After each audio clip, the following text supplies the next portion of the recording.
8th സ്റ്റാൻഡേർഡിലെ physics first ചാപ്റ്ററാണ് measurement and units, അളവുകളും യൂണിറ്റുകളും. അതിലെ സെക്കൻഡ് സെഷനാണ്. നമ്മൾ ഫസ്റ്റ് ഭാഗത്തിൽ ലെങ്ത്തിനെ കുറിച്ചാണ് പറഞ്ഞത് കേട്ടോ. ലെങ്ത്തിലെ first basic unit of length എന്ന് പറഞ്ഞാൽ മീറ്റർ ആണെന്ന് പറഞ്ഞു. ഒരു മീറ്റർ എന്ന് പറഞ്ഞാൽ 100 സെൻറ്റിമീറ്റർ ആൻഡ് ദെൻ 1 സെൻറ്റിമീറ്റർ എന്ന് പറഞ്ഞാൽ 10 മില്ലിമീറ്റർ ആണ്. അങ്ങനെയാണെങ്കിൽ 1 metre is equal to 1000 millimetre. ഇത്രയാണ് നമ്മൾ പറഞ്ഞത്. അത് വരയ്ക്കാനൊക്കെ നമ്മൾ പറഞ്ഞു. അതുപോലെ ലീസ്റ്റ് കൗണ്ട് എത്രയാണെന്ന് അല്ലേ, ഒരു മീറ്റർ സ്കെയിലിലെ ലീസ്റ്റ് കൗണ്ട് എന്ന് പറഞ്ഞാൽ മില്ലിമീറ്റർ ആണെന്ന് പറഞ്ഞു. അപ്പോൾ നമ്മുടെ രണ്ടാമത്തെ ടോപ്പിക്കാണ് തിക്നെസ് ഓഫ് പേപ്പർ. അതാണ് നമുക്കിപ്പോൾ നീളം അളക്കാൻ പഠിച്ചു അല്ലേ, ഓരോന്നിനും ഓരോ അളവാണ് കേട്ടോ. അപ്പോൾ തിക്നെസ് ഓഫ് ഒരു പേപ്പറിൻ്റെ, ഇപ്പോൾ ഇതിലെ ഒരു പേപ്പറിൻ്റെ കട്ടി നമുക്കൊന്ന് അളക്കണം. ഈ ഒരു പേപ്പറിൻ്റെ കട്ടി അളക്കാൻ നമുക്ക് ഇത്ര സെൻറ്റിമീറ്റർ എന്ന് പറയാൻ പറ്റുമോ? തിക്നെസ്, നീളമല്ല കേട്ടോ, തിക്നെസ് അളക്കാൻ പറ്റില്ല. അപ്പം നമ്മൾ എന്ത് ചെയ്യണമെന്നറിയോ, ഒരു 100 പേപ്പർ എടുക്കാം. ഒരു പേപ്പറിൻ്റെ അളവ് കാണണമെങ്കിൽ നമ്മൾ എന്ത് ചെയ്യണം, ഒരു 100 പേപ്പർ ഇങ്ങനെ ഇങ്ങനെ വെക്കുക. അടക്കി വെച്ചിട്ട് എന്നിട്ട് അതിൻ്റെ ഈ സൈഡിലുള്ള കനം ഉണ്ടാവില്ലേ, ഈ തിക്നെസ്, അത് നമ്മൾ അളക്കുക. അളന്നിട്ട് അത് എത്ര സെൻറ്റിമീറ്റർ ഉണ്ടെങ്കിൽ അതിനെ ഡിവൈഡഡ് ബൈ 100 പേപ്പർ ഉണ്ടെങ്കിൽ ഇപ്പം നമുക്കൊരു 10 സെൻറ്റിമീറ്റർ കനണ്ട് നിൽക്കും 100 പേപ്പർ വെക്കുമ്പോൾ. അപ്പം നമ്മൾ 100നെ എന്ത് ചെയ്യും, ഈ 10 സെൻറ്റിമീറ്ററിനെ ഡിവൈഡഡ് ബൈ 100. അപ്പോൾ എത്രയാണോ കിട്ടുന്നത് അതാണ് ഒരു പേപ്പറിൻ്റെ കനം. അല്ലാതെ ഒരു പേപ്പറിൻ്റെ കനം നമുക്ക് അളക്കാൻ പറ്റില്ല, കാരണം അത് ഒരു മില്ലിമീറ്റർ. നമ്മൾ നേരത്തെ പറഞ്ഞു ലീസ്റ്റ് കൗണ്ട് ഏറ്റവും ചെറിയ അളവ് ഏതാണ്, മില്ലിമീറ്റർ ആണെന്ന് പറഞ്ഞു. അപ്പം നമുക്കത് അളക്കാൻ പറ്റില്ല. അപ്പോൾ എങ്ങനെയാണ് നമ്മൾ ഇനി ഓരോ അളവുകളും അളക്കണത് എങ്ങനെയാണെന്ന് നോക്കുകയാണ് കേട്ടോ. ഇവിടെ നിന്നൊക്കെ പേപ്പർ വെച്ചേക്കാണ്, കണ്ടോ എല്ലാവരും. Length less than 1 millimetre using the metre scale. Metre scale ഉപയോഗിച്ച് നമ്മളിവിടെ പറഞ്ഞതാണ്, കഴിഞ്ഞ ക്ലാസ്സിൽ പറഞ്ഞു മില്ലിമീറ്റർ ആണ് ഏറ്റവും ചെറുത്. പക്ഷെ ഒരു പേപ്പറിൻ്റെ കനം മില്ലിമീറ്റർ വെച്ച് അളക്കാൻ പറ്റില്ല. അപ്പോൾ ഒരു മീറ്റർ സ്കെയിൽ വെച്ച് നമുക്ക് അളക്കാൻ പറ്റില്ല. പക്ഷെ അളക്കാൻ തന്നാൽ നമുക്ക് അളക്കാതെ പറ്റുമോ? പറ്റില്ല. അപ്പം നമ്മൾ എന്ത് ചെയ്യും, ഇതിലെ ഒരു പേപ്പറിന് പകരം ഒരു 100 പേപ്പർ അല്ലെങ്കിൽ ഒരു 200 പേപ്പർ ഇങ്ങനെ വെച്ച് കഴിഞ്ഞാൽ നമുക്കിവിടെ ഈ ലെങ്ത്ത് നമുക്ക് അളക്കാൻ പറ്റും. എന്നിട്ട് അതിനെ ഡിവൈഡ് ചെയ്താൽ മതി എത്ര എണ്ണം കൊണ്ടെന്ന് അല്ലേ. അപ്പോൾ ഇവിടെ പറഞ്ഞിരിക്കുകയാണ്, നോക്കാം. Take the 100 sheets of paper and pile it up to make a bundle. ഒരു ബണ്ടിലാക്കിയിട്ട് വെക്കാനായിട്ട് കിട്ടിയോ? എന്താ ചെയ്യാൻ പറഞ്ഞിരിക്കുന്നത്, അവർ 100 പേപ്പർ ഷീറ്റ് എടുത്ത് അതിനെ എണ്ണിയെടുക്കുക 100 എണ്ണം, എന്നിട്ട് അട്ടിയായിട്ട് വെക്കാൻ. എന്നിട്ട് ഈ അട്ടിയുടെ എണ്ണം നമ്മളോട് സ്കെയിൽ ഉപയോഗിച്ച് എണ്ണല്ല, അതിൻ്റെ ഉയരം നമ്മളോട് സ്കെയിൽ ഉപയോഗിച്ച് അളക്കാം. എന്നിട്ട് ഈ ഉയരങ്ങൾക്കിടയിലാണ് വരുന്നെങ്കിൽ എത്ര വരുന്നുണ്ടെങ്കിൽ കടലാസ്, ഇപ്പോൾ ഇതിൻ്റെ ഉയരം 2.5 സെൻറ്റിമീറ്റർ ഉണ്ടെന്ന് വിചാരിക്കും. 2.5 സെൻറ്റിമീറ്റർ ഉണ്ട്, 100 പേപ്പർ ഉണ്ടെങ്കിൽ നമുക്ക് 2.5നെ 100 കൊണ്ട് ഡിവൈഡ് ചെയ്യാൻ ബുദ്ധിമുട്ടാണ്. അപ്പം നമ്മൾ എന്ത് ചെയ്യണമെന്നറിയോ, ആ 0.5ൽ കുറച്ചും കൂടി എണ്ണം കുറയ്ക്കാം, 2 സെൻറ്റിമീറ്റർ വരെ ആക്കാം. കാരണം കൃത്യത വരാൻ വേണ്ടിയിട്ടാണ് കേട്ടോ. എന്നിട്ട് ഈ ഉയരത്തിനെ കടലാസിൻ്റെ എണ്ണം കൊണ്ട് ഹരിക്കുക. അപ്പോൾ കടലാസിൻ്റെ കനം കിട്ടുമെന്ന്. കിട്ടിയോ? അപ്പം നമ്മൾ എന്താ ചെയ്യേണ്ടത്, ഇവിടെ പറഞ്ഞിരിക്കുന്നതാണ് by dividing this height by the number of sheet. എന്നിട്ട് നമ്മൾ ഈ ലെങ്ത് അളന്നെടുത്തിട്ട് അതിനെ നമ്പർ ഓഫ് ഷീറ്റ് കൊണ്ട് ഡിവൈഡ് ചെയ്യുക. അപ്പോൾ we get the thickness of the sheet of a paper. ഒരു പേപ്പറിൻ്റെ കനം കിട്ടും. അപ്പോൾ എന്താ നമുക്ക് ചെയ്യേണ്ടത്? അപ്പോൾ ഫസ്റ്റ് ഓഫ് ഓൾ നമ്മളോട് പറയാണ്, ഒരു പേപ്പറിൻ്റെ കനം, അതിൻ്റെ തിക്നെസ് അളക്കാൻ പറ്റില്ല നമുക്ക്, ഒരെണ്ണത്തിൻ്റെ ഒറ്റയ്ക്കായിട്ട് നമുക്ക് അളക്കാൻ പറ്റില്ല. അപ്പോൾ നമ്മളോട് എങ്ങനെയാണ് ഒരു മീറ്റർ സ്കെയിൽ ഉപയോഗിച്ച് അളക്കാമെന്ന്. അപ്പോൾ നമ്മൾ എന്താ ചെയ്യുന്നത്, മീറ്റർ സ്കെയിലിൽ നമുക്ക് മില്ലിമീറ്റർ എങ്കിലും വേണം കേട്ടോ. അപ്പോൾ നമ്മൾ എന്ത് ചെയ്യണമെന്നറിയോ, ഇതിനെ അട്ടിയായിട്ട് പൈലായിട്ട് ഒരു ബണ്ടിലാക്കി വെക്കാൻ. എന്നിട്ട് ഈ ബണ്ടിലാക്കിയതിനെ ഡിവൈഡഡ് ബൈ ടോട്ടൽ. എന്നിട്ട് നമ്മൾ എണ്ണീറ്റല്ലേ വെക്കണം എത്ര നമ്പർ എന്ന്. ഇപ്പോൾ 20 കടലാസ് അല്ലെങ്കിൽ 30 പേപ്പർ അങ്ങനെ നമ്മൾ എണ്ണി വയ്ക്കുക. എന്നിട്ട് അതിനെ ഡിവൈഡ് നമ്മൾ ചെയ്യാൻ. കിട്ടിയോ? ഇനി അടുത്ത മെഷർമെൻറ്റ്, ഓരോ വസ്തു എങ്ങനെ അളക്കാന്നാണ്. അടുത്തത് ഇങ്ങനെ ഒരു നൂല് തരികയാണ്, ഇങ്ങനൊരു വളഞ്ഞ, four the convenience of A curved line. ഒരു വര നിങ്ങളോട് ഇങ്ങനെ വളഞ്ഞ് പൊളഞ്ഞ് ഇങ്ങനെ വരയ്ക്കുകയാണ്. എന്നിട്ട് ഈ കേർവ്ഡ് ലൈനിൻ്റെ നീളം നിങ്ങളോട് അളക്കാൻ പറയുകയാണ്. എങ്ങനെയാണ് നമ്മൾ അളക്കുക? നമുക്ക് സ്കെയിൽ വെച്ചിട്ട് ഇങ്ങനെ പിടിച്ച് അളക്കാൻ പറ്റില്ല. അപ്പോൾ നിങ്ങളോട് പറയുകയാണ്, measure the length of the curved line using a thread. എന്തുപയോഗിച്ചിട്ട്? ഒരു ത്രെഡ് ഉപയോഗിച്ചിട്ട്. എന്നിട്ട് ആ ത്രെഡ് ഒരു നൂലെടുത്ത് വെക്കുക. നിങ്ങൾ എന്താ ചെയ്യേണ്ടതെന്ന് അറിയോ, ടെക്സ്റ്റ് ബുക്കിൽ ഇവിടെ നിങ്ങളൊരു നൂല് വെക്കുക. എന്നിട്ട് ഇങ്ങനെ പിടിച്ച് ഈ നൂലിങ്ങനെ എന്നിട്ട് ആ നൂലെടുക്കുക. എന്നിട്ട് ആ നൂലെടുത്തിട്ട് ഇവിടെ ഈ അറ്റത്തുനിന്ന് വെച്ചിട്ട് ഇങ്ങനെ അങ്ങോട്ട് വെക്കുക. അപ്പോൾ എത്ര സെൻറ്റിമീറ്റർ ഉണ്ടെന്ന് നോക്കാം. അപ്പോൾ നമുക്ക് എന്ത് കിട്ടും, ഇതിൻ്റെ നീളം നമുക്ക് കിട്ടും. മനസ്സിലായോ? ഇനി ഒരു എഴുതിയിരിക്കുന്നതൊന്ന് വായിക്കാം. Measure the length of the curved line using a thread and a metre scale. ഒരു ത്രെഡ് ഉപയോഗിച്ച് ഒരു നൂല് ഉപയോഗിച്ച് അളക്കുക, എന്നിട്ട് മീറ്റർ സ്കെയിൽ എടുക്കുക. Do you think you will be able to measure it by placing the thread over the curved line? Curved ലൈനിനെ നിങ്ങൾ എന്ത് ചെയ്യണം? ഇങ്ങനെ വളച്ച് ഈ വരയമേ നമ്മൾ നൂല് വെച്ച് അളന്നിട്ട് ചെയ്യാനായിട്ട്. അപ്പോൾ length of the curved line A B എത്രയാണ് നിങ്ങൾ അളന്ന് നോക്കുക കേട്ടോ. സ്കെയിൽ ഒരു നൂലെടുക്കുക, ഈ ടെക്സ്റ്റിൽ ഇങ്ങനെ വെച്ച് ഇങ്ങനെ അളക്കാൻ, മനസ്സിലായില്ലേ? എന്നിട്ട് അത് സെൻറ്റിമീറ്ററിൽ നോക്കിയാൽ എത്രയുണ്ടെന്ന് നോക്കുക എന്ന്. Let us measure the diameter of the sphere. ഇനി ഒരു സ്പിയറിൻ്റെ അളവ്, ഇവിടെ ഒരു ബോൾ വെക്കുകയാണ്. ഈ ബോളിൻ്റെ അളവ് എങ്ങനെയാണെന്ന് നമ്മൾ അളക്കാനായിട്ട്. അതെങ്ങനെയാണ് അളക്കുക? ഒരു ബോൾ എടുത്തിട്ട് അതിൻ്റെ ഡയമീറ്റർ, ഈ ബോൾ മുറിക്കുകയാണെങ്കിൽ നമുക്ക് പറ്റും അല്ലേ? ഒരു സർക്കിൾ ഇങ്ങോട്ട് വരച്ചു കഴിഞ്ഞാൽ അതിൻ്റെ ഡയമീറ്റർ, അതിൻ്റെ വ്യാസം നമുക്ക് അളന്നെഴുതാൻ പറ്റും. പക്ഷേ ഇതൊരു ബോളാണ്. ബോളിൻ്റെ ഉള്ളിൽ നിന്ന് നമുക്ക് ഇങ്ങോട്ട് അളക്കാൻ പറ്റുമോ? ഇല്ല.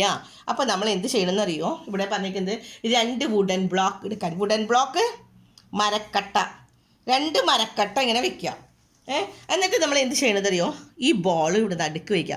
ഈ ബോൾ ഇവിടെ വെച്ചിട്ട് ഒരു മരക്കട്ടി 2 മരക്കട്ട ഇങ്ങോട്ട് ഇതിനെ നോക്കിയേ, ഈ ബോളുമേക്ക് അടുപ്പിച്ച് വയ്ക്കാം. അപ്പോൾ നമുക്ക് ഈ കിട്ടുന്ന ഡിസ്റ്റൻസ് ഉണ്ടല്ലോ, ഇത് നമ്മൾ എന്നിട്ട് അളന്ന് എഴുതിയാൽ എന്ത് കിട്ടുമെന്ന്? ഈ ബോളിൻ്റെ ഡയമീറ്റർ നമുക്ക് കിട്ടുമെന്ന്. മനസ്സിലായോ? അപ്പോൾ ഇവിടെ നോക്കാം, ഇത് വായിക്കാം. എ ബോൾ, ഇവിടെ തുടങ്ങി കേട്ടോ. ഇത് മനസ്സിലാക്കി വെക്കാനും ആവശ്യമുള്ളൂ കേട്ടോ. നിങ്ങളുടേതായ സെൻറ്റൻസിൽ എഴുതാം. ഇതൊന്നും 1, 2, 3 ഇതൊന്നും നമുക്ക് ബൈ ഹാർട്ട് പഠിക്കേണ്ട. തിക്നെസ് ഓഫ് ദ പേപ്പർ എങ്ങനെയാണെന്ന് പറഞ്ഞാൽ മതി. അതേമാതിരി length of the curved line, പിന്നെ ഈ ഒരു ബോളിൻ്റെ ഡയമീറ്റർ, 3 നമ്മളോട് പറയുന്നത് 3 ഡിഫറെൻ്റ് ആയിട്ട് നമ്മൾ എങ്ങനെയാണ് അളക്കണേ എന്നുള്ളതാണ്. അപ്പോൾ ഇവിടെ നോക്കാം. A ball kept in between the 2 wooden blocks whose diameter is to be measured. Measure the diameter of the ball and write it down in the science diary. എന്ന് നിങ്ങളോട് നോക്കിയേ, ഇതൊന്ന് അളന്ന് ചെയ്താൽ ഇവിടെ എത്രയാണ് അളന്ന് നോക്കിയേ? 1 തുടങ്ങി 5 വരെ. അപ്പോൾ എത്രയാണ് ഇതിൻ്റെ നീളം? 1 തുടങ്ങി 5 എന്ന് പറയുമ്പോൾ നമ്മൾ 0 തുടങ്ങി നമ്മൾ അളക്കുള്ളൂ. പക്ഷെ നിങ്ങളുടെ കയ്യിൽ പറഞ്ഞിട്ടുണ്ട് സ്കെയിലിൽ ആ 0ൻ്റെ അവിടെയൊക്കെ വളഞ്ഞ് അല്ലെങ്കിൽ ചിലപ്പോൾ പൊട്ടിയിട്ടൊക്കെ ഉണ്ടാവും. അപ്പോൾ അതുകൊണ്ട് നമ്മൾ എപ്പോഴും ഈ ഡിസ്റ്റൻസ് ഇങ്ങനെ വെച്ച് കഴിഞ്ഞ് കഴിഞ്ഞാൽ ഈ കട്ടയുടെ നോക്കിയാൽ ഈ വുഡൻ ബ്ലോക്കിൻ്റെ ഇവിടെ നിന്ന് തുടങ്ങി ഇവിടെ വരെ, അല്ലാണ്ട് 2 അറ്റത്തേക്ക് അല്ല കേട്ടോ. ഡയമീറ്റർ, ബോളിൻ്റെ ഡയമീറ്റർ എന്ന് വെച്ചാൽ ബോൾ ഇവിടെ നിന്നാണ് തുടങ്ങണുള്ളൂ.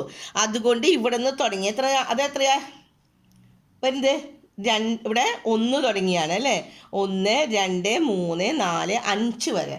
അപ്പോൾ എന്ന് പറഞ്ഞാൽ എത്ര സെൻറ്റിമീറ്റർ ഉണ്ട് അതിൻ്റെ ഉള്ളിൽ?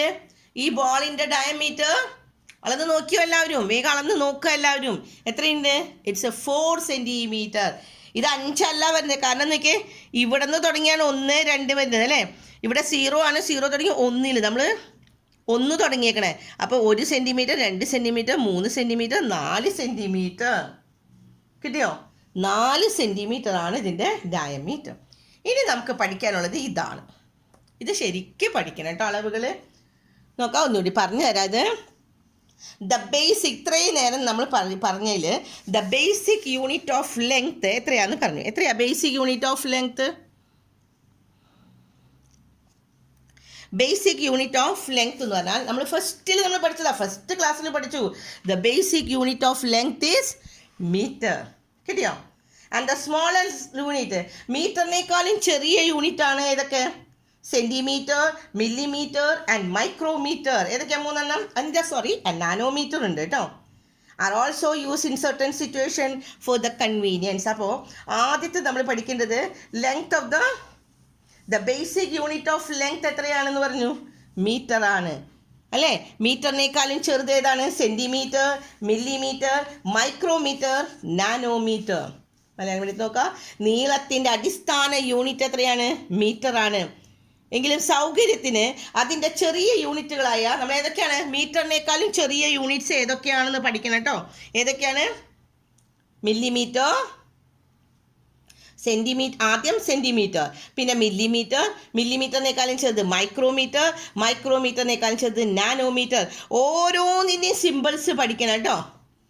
എന്താണ് സെൻറ്റിമീറ്ററിൻ്റെ സിമ്പിൾ നമ്മൾ ഫസ്റ്റ് ഇതിൽ പഠിച്ചു. മീറ്റർ എന്ന് പറഞ്ഞാൽ എം ആണ്, സ്മോൾ ലെറ്റർ എം. സെൻറ്റിമീറ്റർ എന്താണ് CM, കിട്ടിയോ? മില്ലിമീറ്റർ വരുമ്പോൾ എന്താണ് MM. ദെൻ മൈക്രോൻ്റെ സിമ്പിൾ നോക്കിയേ, മൈക്രോൺ UM ആണ് കേട്ടോ, UM കണ്ടോ, യുവിൻ്റെ അടിയിൽ ഇങ്ങനെയും കൂടി സിമ്പിൾ ഇടണം കേട്ടോ, അതാണ് മൈക്രോമീറ്റർ. ദെൻ നാനോമീറ്റർ എന്ന് പറഞ്ഞാൽ എന്താണ് NM, സ്മോൾ ലെറ്റർ ആണ് കേട്ടോ എല്ലാം വെക്കേണ്ടത്. ഇനി ബിഗ്ഗർ യൂണിറ്റ്സ് ഏതാ? അപ്പോൾ ചെറിയ യൂണിറ്റ്സ് നമ്മൾ പറഞ്ഞു, മീറ്ററാണ് ബേസ്, അതിനേക്കാൾ ചെറുത് centimetre, millimetre, micrometre, nanometre and then ഇത്രയാണ് നമ്മൾ പറഞ്ഞത്. ഇനി അതിനേക്കാൾ വലുത്, മീറ്ററിനേക്കാളും വലുത് ഏതൊക്കെയാണ്? കിലോമീറ്റർ. ആ കിലോമീറ്റർ നമ്മൾ എന്തിനാണ് ഉപയോഗിക്കുക? ടു മെഷർ, അടയാളപ്പെടുത്തി വെക്കുക കേട്ടോ. Unit like kilometre to measure the distance between the two places. എന്തിനു വേണ്ടിയിട്ടാണ് ഉപയോഗിക്കുന്നത്? ദൂരമളക്കാൻ, രണ്ട് പ്രദേശങ്ങൾക്കിടയിലുള്ള ദൂരമളക്കാൻ നമ്മൾ നീളത്തിൻ്റെ വലിയ യൂണിറ്റാണ് കിലോമീറ്റർ. അപ്പോൾ കിലോമീറ്റർ എന്തിനാണ് ഉപയോഗിക്കുന്നത്? രണ്ട് പ്രദേശങ്ങൾ തമ്മിലുള്ള അകലം അളക്കാൻ, to measure the distance between the two places. ഇനി അടുത്ത യൂണിറ്റ് അതിനേക്കാളും വലുത്, അപ്പോൾ മീറ്ററിനേക്കാളും വലുത് കിലോമീറ്റർ. ഇനിയുള്ള യൂണിറ്റ്സ് ആണ് astronomical unit. Astronomical unit AU ആണ് കേട്ടോ. പിന്നത്തെ പ്രകാശവർഷം, ലൈറ്റ് ഇയറിൻ്റെ സിമ്പിൾ എന്താണ്? LY. പിന്നെ അടുത്തത് പാരലറ്റിക് അല്ലെങ്കിൽ എന്താണ് പാരലറ്റിക് അല്ലെങ്കിൽ parsec. Parallactic second known as parsec, അതിന് PC etcetera, used for measuring the distance to planets or stars. Planets തമ്മിൽ അല്ലെങ്കിൽ സ്റ്റാർസ് തമ്മിലുള്ള ഡിസ്റ്റൻസ് അളക്കാൻ ഏതൊക്കെ യൂണിറ്റ്സ് ആണ്? ആസ്ട്രോണമിക്കൽ യൂണിറ്റ്, ലൈറ്റ് ഇയർ അല്ലെങ്കിൽ പാർസക്ക്. മൂന്നെണ്ണം കിട്ടിയില്ലേ മലയാളം മീഡിയത്തിൻ്റെ? ആസ്ട്രോണമിക്കൽ യൂണിറ്റ് എന്തിനാണ് ഉപയോഗിക്കുന്നത്? രണ്ട് ഗ്രഹങ്ങൾ തമ്മിലുള്ള അകലം അല്ലെങ്കിൽ അതിൻ്റെ ദൂരം അളക്കാനായിട്ട് വരുമ്പോൾ ആസ്ട്രോണമിക്കൽ യൂണിറ്റ് പ്രകാശവർഷം, പാരലറ്റിക് സെക്കൻഡ് അഥവാ പർസക് എന്നിവ നമ്മൾ ഉപയോഗിക്കുന്നു. ഇനി ഭൂമിയിൽ നിന്ന് സൂര്യനിലേക്കുള്ള ശരാശരി ദൂരം എന്ന് പറയുന്നത് ഒരു ആസ്ട്രോണമിക്കൽ യൂണിറ്റ് AU. ആസ്ട്രോണമിക്കൽ യൂണിറ്റിൻ്റെ സിമ്പിൾ AU ആണ്. The one astronomical unit is the average distance from the earth to sun. എർത്തിൽ നിന്ന് സണ്ണിലേക്കുള്ള അകലം എന്ന് പറഞ്ഞാൽ 1 astronomical unit. And this distance is approximately 50 crore kilometer. അത് എത്രയാണ്? 15 കോടി. ഒരു ആസ്ട്രോണമിക്കൽ യൂണിറ്റ് എന്ന് പറഞ്ഞാൽ ഈ അളവുകളൊക്കെ നന്നായിട്ട് എഴുതി പഠിക്കാം കേട്ടോ. ഒരു ആസ്ട്രോണമിക്കൽ യൂണിറ്റ് എന്ന് പറഞ്ഞാൽ എന്താ? 15 കോടി കിലോമീറ്റർ. ഒരു വർഷം കൊണ്ട് പ്രകാശം സഞ്ചരിക്കുന്ന ദൂരത്തിനെയാണ് ഒരു ലൈറ്റ് ഇയർ, ഒരു പ്രകാശവർഷം എന്ന് പറയണത് എന്ന്. കിട്ടിയോ?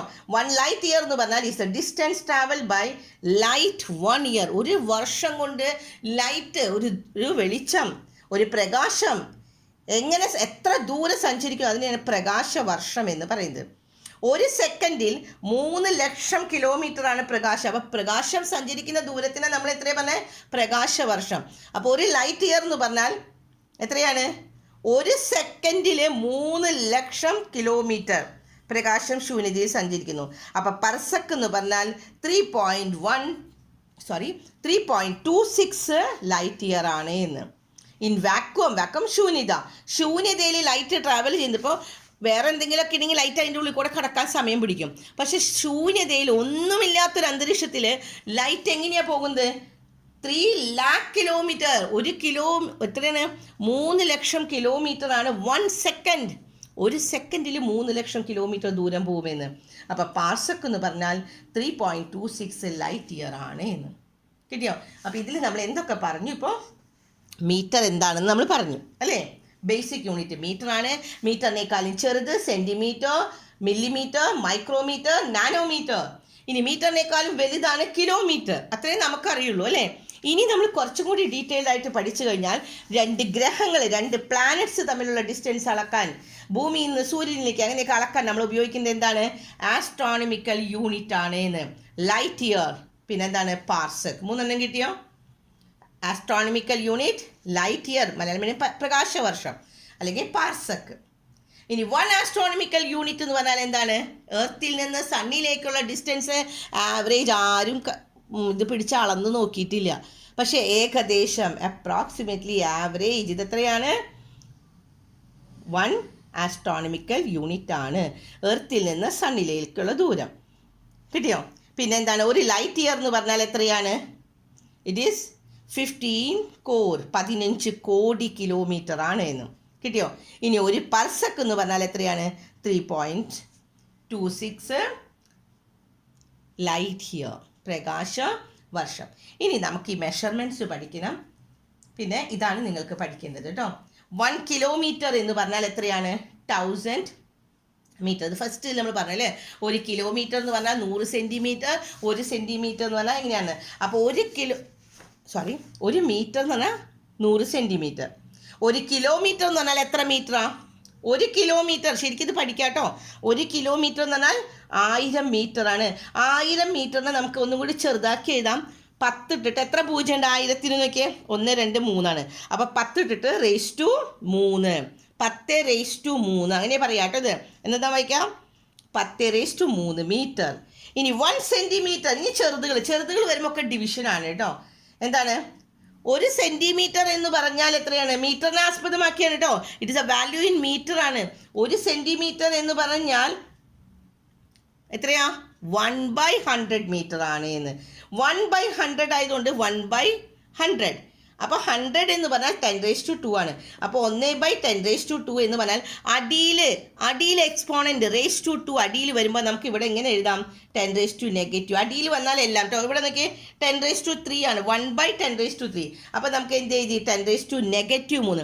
1/ തന്നിട്ട് 10⁻3, 10⁻4, 10⁻5 എന്ന് പറഞ്ഞാൽ നമുക്ക് എന്ത് ചെയ്താൽ മതി? 10⁻⁻ ആണ്. കിട്ടിയോ? ഇനി ഇവിടെ 1 മില്ലിമീറ്റർ എന്ന് പറഞ്ഞാൽ എന്താണ്? 1/1000 ആണ്. അപ്പോൾ 10⁻⁻3. ഇനി 1 മൈക്രോമീറ്റർ. 1 മൈക്രോമീറ്റർ എന്ന് പറഞ്ഞാൽ എത്രയാണ്?